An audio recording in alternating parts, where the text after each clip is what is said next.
इसलिए मेरे इकबाल ने आज जिस इकबाल की तस्वीर असम्बली हाल में नजर आती हैं, सेक्रेटरिएट में नजर आती हैं, सरकारी दफातर में नजर आती हैं, पर फिक्र इकबाल को कौन समझे? अल्लाह अल्लाह। वो इकबाल क्या कहते हैं? अज़ा अज़ल से तेरे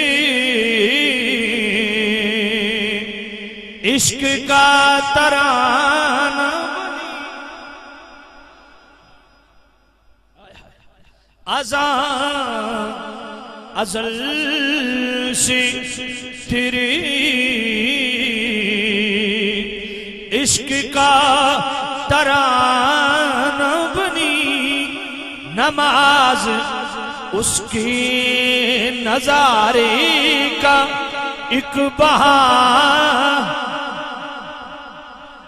बहाना बनी, अदाए दीद सिरापा न्याज थी तेरी, किसी को देखते रहना, किसी को देखते रहना, नमाज थी तेरी, किसी को नबी को देखते देखते रहना,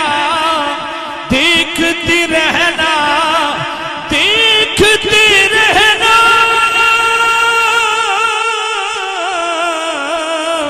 देखते रहना, देखते रहना,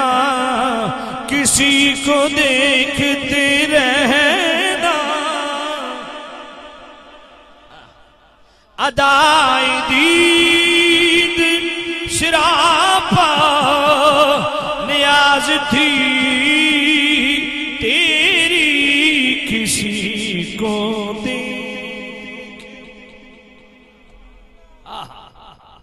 किसी को देखते देखते रहना, किसी को देखते रहना, देखते रहना, देखते रहना, देखते रहना, आका तुझे